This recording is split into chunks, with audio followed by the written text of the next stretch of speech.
Sim, pode acreditar, isso aconteceu no jeitinho brasileiro. Este é o Visão Libertária, sua fonte de informações descentralizadas e distribuídas.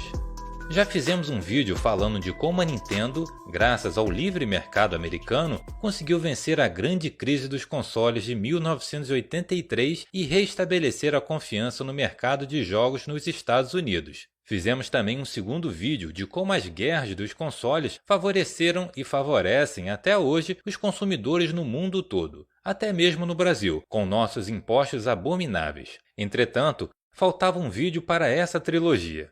O vídeo para quebrar todos os vídeos sobre o mercado de games. Em meio a esta crise mundial do petróleo, uma guerra no velho mundo e as vindouras eleições aqui em terras tupiniquins, é necessário que alguém passe a tocha da esperança. É para isso que estamos aqui, aliviar o clima de tensão nos corações livres desse país. Se você quiser nos acompanhar nessa viagem libertária e não ser um tamanduá coletivista, iremos lhe contar como a propriedade intelectual sobre videogames já foi abolida no Brasil e como isso favoreceu os consumidores daquele tempo. Sim, pode acreditar que isso aconteceu no jeitinho brasileiro. Vamos voltar no tempo para o ano de 1984.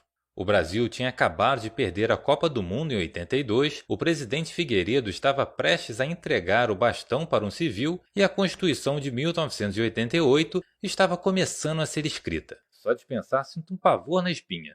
Mas a despeito de tantas misérias, em outubro daquele ano de 84, a Lei Federal 7.238, também conhecida como a Lei da Informática, foi promulgada. Uma lei que tinha como objetivo dispor sobre a Política Nacional de Informática. Ou seja, o Estado precisa regular até mesmo a informática. É um pensamento maravilhoso, não é mesmo? Mas desse monstro surgiu ouro, que deve ser guardado para a posteridade. Por incrível que pareça, uma lei super interventora em seu cerne, com um preâmbulo soviético que dizia que a participação do Estado nos setores produtivos ditados pelo interesse nacional é primordial, nos casos em que a iniciativa privada não tiver condições ou interesse de atuar. Fez a ideia mais libertária possível, aboliu a propriedade intelectual sobre consoles de videogame. Não acredita? Deixe-me ser o arauto de mais algumas boas notícias nesses tempos sombrios. Mesmo que a lei não tivesse este interesse, foi exatamente o que aconteceu, pois o burocrata não se atentou que o artigo 9 da lei dizia: para assegurar adequados níveis de proteção às empresas nacionais, enquanto não estiverem consolidadas para competir, o Poder Executivo adotará restrições à produção, operação, comercialização e importação de bens e serviços técnicos de informática.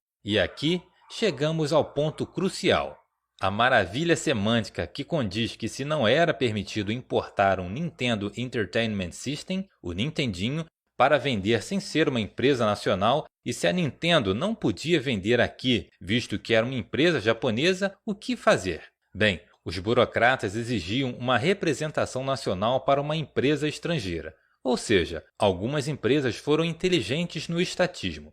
A Tectoy firmou uma parceria com a Sega para distribuir o Master System e o Mega Drive aqui no Brasil. Uma boa versão do console, diga-se de passagem. Outro exemplo era a joint venture da SEMP, uma empresa brasileira, e a Toshiba, uma gigante japonesa. Mas e a Nintendo? A empresa japonesa sempre foi zelosa com sua propriedade intelectual, logo se recusando a vender no Brasil. E aí, o que você acha que aconteceu? Como a lei permitia a defesa das fabricantes nacionais judicialmente e impedia que a Nintendo processasse as empresas daqui, aconteceu uma coisa libertária. Várias empresas importaram um NES americano, fizeram engenharia reversa e lançaram clones no Brasil com tecnologia diferente. Um fato importante é explicar a diferença conceitual de um clone para um pirata. Vários especialistas em games consideram que um clone tem o objetivo de emular perfeitamente o produto original, mas não tenta enganar o consumidor, tendo em seu encarte e embalagem um nome consideravelmente diferente do produto original, geralmente com a informação compatível com fitas de NES ou Mega Drive, ou sendo exatamente igual ou concorrente fisicamente, hoje em dia chamados de consoles retrô.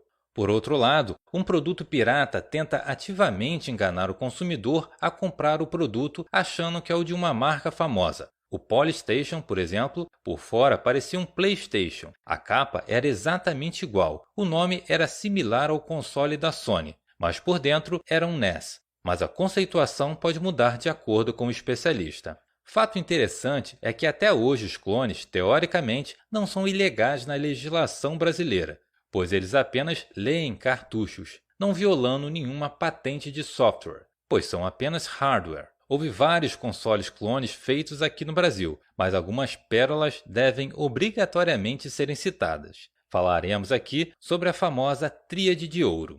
O primeiro é o Dynavision 2, o sucessor do Dynavision 1, que era um clone de Atari 2600. Este console clone do NES, lançado em 1989, da extinta empresa Dynacon, é uma pérola porque a empresa fez diversas melhorias, inclusive, por exemplo, a capacidade de colocar cartuchos japoneses de 60 pinos e cartuchos americanos de 72 pinos no mesmo console. No mesmo ano de 1989, foi lançado o Top Game, da famosa CCE, conhecida popularmente como Comecei Comprando Errado. Este console foi lançado e, por incrível que pareça, ele era um console robusto, talvez o mais robusto dos três, com versões para os dois tipos de cartuchos de NES também, mas contando com um péssimo controle. Até hoje tem alguns top games por aí no mercado livre, em geral com controles paralelos, visto que o original quebrava com relativa facilidade.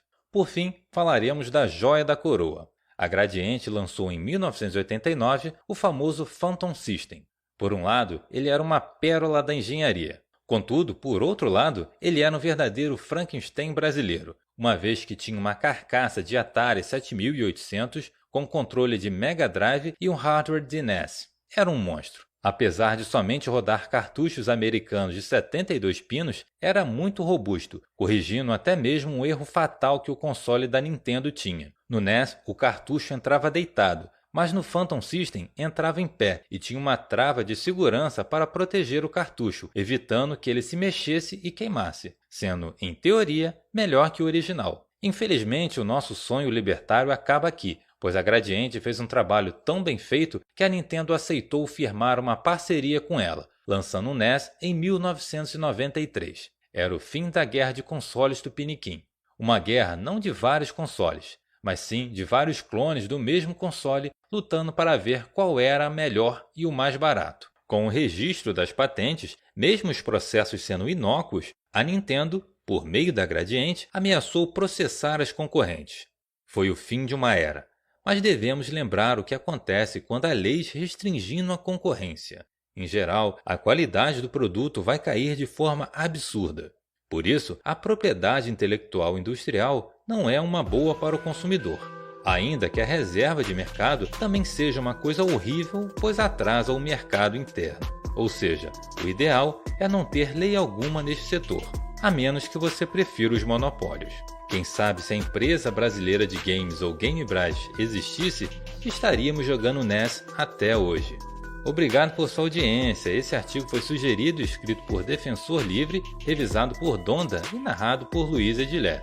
Se você gostou desse vídeo, clique no ícone de curtir abaixo e compartilhe o vídeo em sua rede social. Se você deseja ser notificado de outros vídeos, se inscreva e depois clique no ícone da campainha. Até a próxima!